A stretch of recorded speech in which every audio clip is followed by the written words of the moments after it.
Hi Kuya. Welcome back Kuya. Kuya Ati. Welcome back. Hello po Kuya Jose.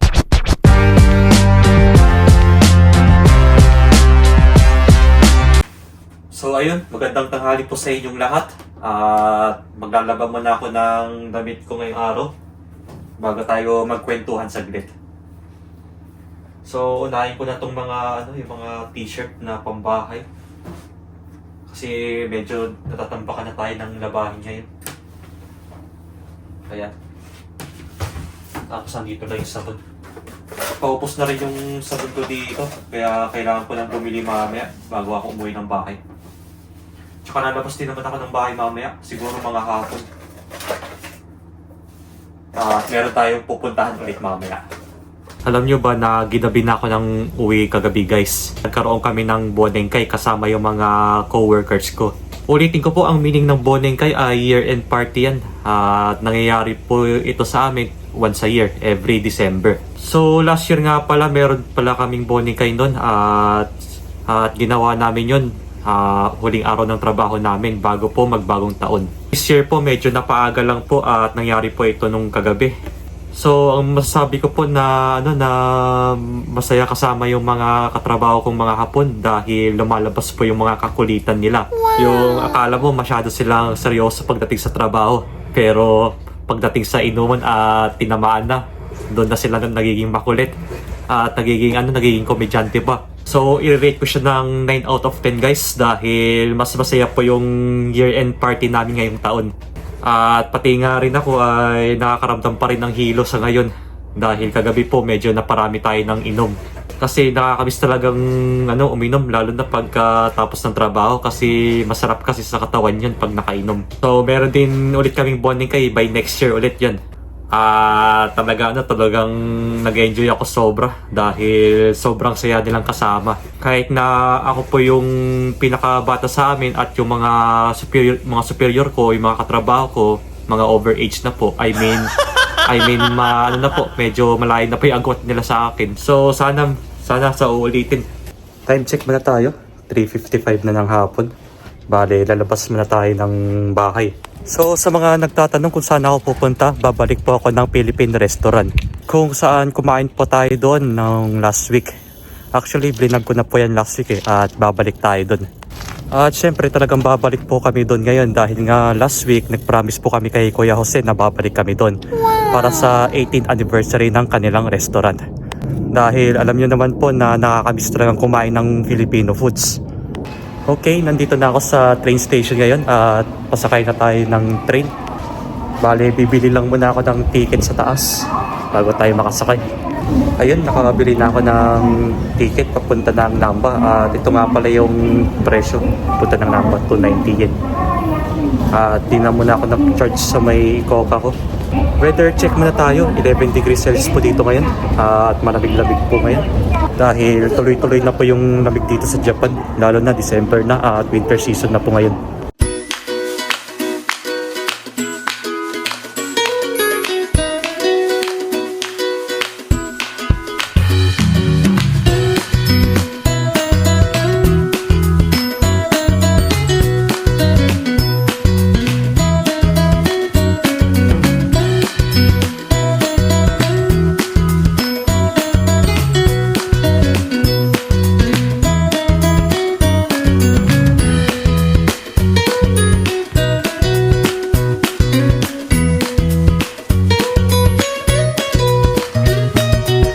So, time check muna tayo. 4:45 na ng hapon. Bale, nakababa na ako dito sa may Namba.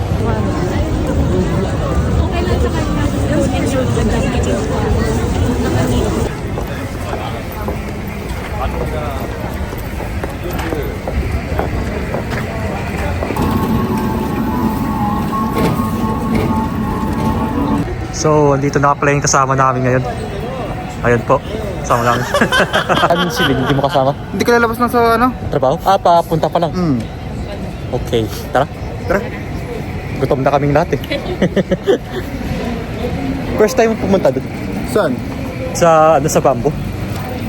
Hindi ko alam. Oo, siguro kasi hindi ko siya alam. Ay, hindi mo alam? Oo. Hangkilay. Tapos nag-transfer ka, no? Transfer ako ng... Midosoji. Hindi. Tinggatsaya na ako. Baba ako ng Dubutsen Mae. Tapos pakababa ako ng Dubutsen Mae. Dire-diretso na dito sa ano. Diretso na. Ano na yung Midosoji? Midosoji. Ito po guys, si Maro, taga Kyoto po yan. Dumayo pa ng Osaka yan. Kumakain lang ng ano, Pinoy foods. Kabihoday. Pinoy foods ba yun? Oo, Pinoy foods yun. Ngayon lang yun kasi 18 years. 18 years na sila. Celebration. Oo. Ito, meron pang ano dito. May umisip pa dyan na ano, Philippine pub. Ayun guys, nakalagpas kami ng daanan. Kaya babalik ulit kami doon.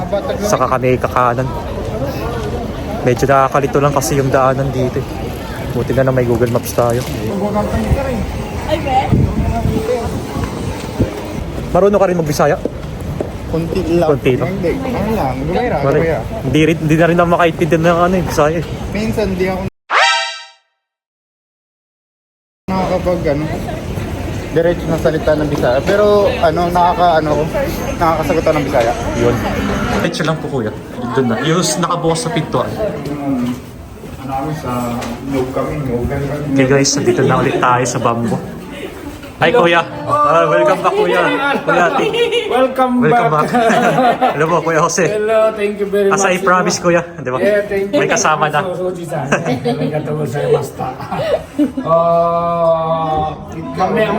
Siguro mabakante, mag-wait lang tayo. Okay na kuya. Oo, Kuya, una ka na po kuya. Kung gusto niyo. Siya muna kuya. Sabay lang kami. sabi ng tayo, May kasama kami dalawa pa wala namang upuan ngayon eh. Kung tayo na paupo-upo, pwede. Kaya na. Pwede. Typical ano kuya, no? Typical Pilipino natin sa bahay. Mas maganda nga yung nakatayo eh. Yung kumakain ka pa sa sandok pa, humihingi ka lang yun. Ha? Kung magkantay ka pa talaga. Kasi kakain ka na lang para ano. Diba? Kung nagugutom ka na. Mamaya na lang. Sige po. Waiting ka lang. Waiting na lang kami kuya. Malamig. Take your time lang po kuya. Thank you, thank you. Yes. Jadi gambar mo. Yak, Mas. Kamahin des. Ang kasama kuya? Meron akong kasama pero hindi ko alam kung tutuloy. Sa amin ka na sa mama kuya. Okay lang. Kami na kami Selsi. Dami nyo na. Nagano eh. Hello po. Kita talaga kayo. Kaya nga po. Pangalawang beses na kayo. Kilala mo to sa kanto. Si Mark. Bambo Osaka. Philippine restaurant. Okay. 1,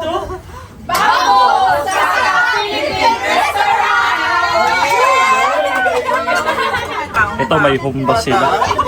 Pansit. Patate. Pansit. Bihon. Pata di ay. Pata. Buko pandan meron din sila. Anong ano ito? Ano ito po tayo? Ito kaldereta po. Yung malamang pritada. Yung ginagawa ko. Isa-isa. Mamaya na ito mo. May kirain natin itong pansit. Kumain yung ba? Oo, busog na mamaya. Matagal pa ba? May niluto mo sila. May natasabi pa ba? Tapos yung butis. Yun. Ay, sir. Kunin mo na yung day. Kung sa mani. Red blue. Red ka, di ba? Ito po, taga-salida ako sa namumuhay po ako dito sa Pilipinas, sa Japan. Nabugan ng apoy. Nabugan ng apoy. Ano lang po ako dito? Thank you kay Kuya Jose. At bago kami umalis, may bibigay sa iyo Kuya.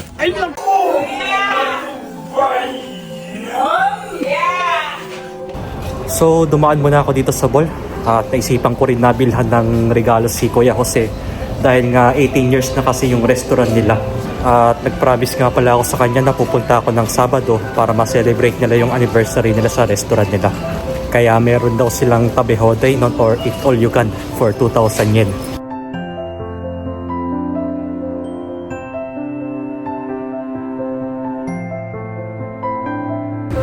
Ayun Kuya Jose, sana po magustuhan nyo itong regalo ko para sa inyo. At ang wish ko, sana more customers to come at marami pang kakain sa inyo. God bless you po. Thank you very much. Happy anniversary, Kuya. More power to you. So, more power to you. Yes. God bless you. Yes. Thank you very much po. Hi guys, so today we are going to Nama because we are going to drink another. So ito nga pala yung kasama namin na nakilala lang namin ngayon lang. Pakilala ka naman, Kuya. Ako nga pala si JB. Ayun, so actually may kasama ka talaga kanina, Oo, di ba? Kaso hindi ako sinipon. hindi siya sinipon. Kaya yung ginawa namin, sinama na namin siya kanina. Kaya ayun, mas masaya naman po, di ba?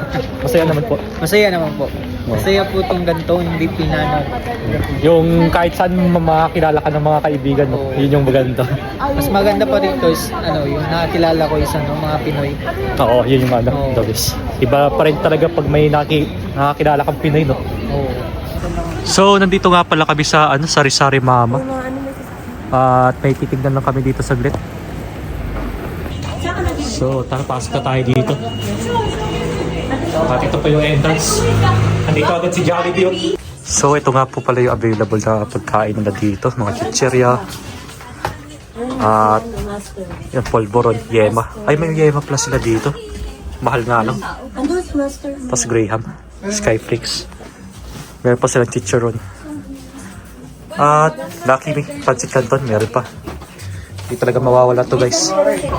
Pagpasok mo yung sa movie.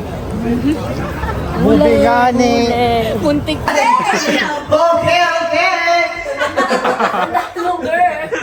Sino po yung makabasa ng aming dyan? Ito, sa mga walang wifi.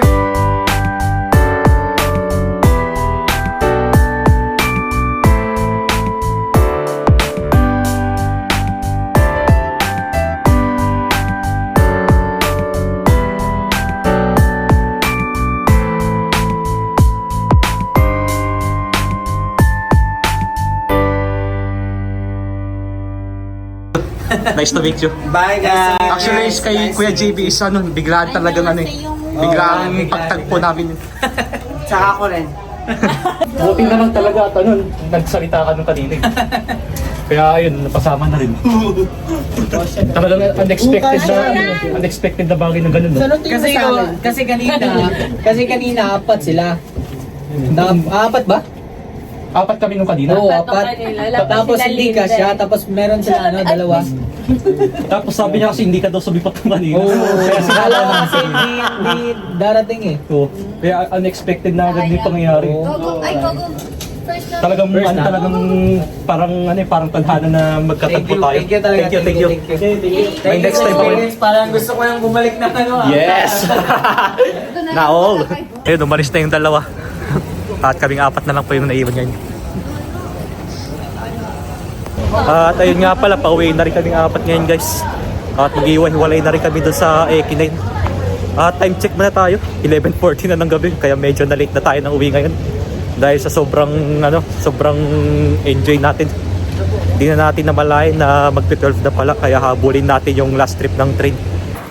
So bali nandito na tayo sa train station at habulin natin yung train na last trip. Talagang napaka-unexpected yung nangyari kanina, guys. Dahil nga kanina nakilala natin si Kuya JB na biglaan lang nawala po sa plano ito. Kasi kanina talaga sumusunod lang siya sa amin kanina. Pero yung nakwento niya na yung kasama niya, hindi sumipot. Kaya ang ginawa namin, inayan na namin siya kumain kanina. Pero pero hindi po planado ito at biglaan lang itong nangyari. Hanggang sa nagkayayaan kami na magkaraoke. At doon na dumating yung kaibigan niya kanina si Anthony. Talagang masaya yung ganun, guys, na pag nakakilala ka ng isang tao dito na kababayan mo, talagang sobrang saya, 'di ba?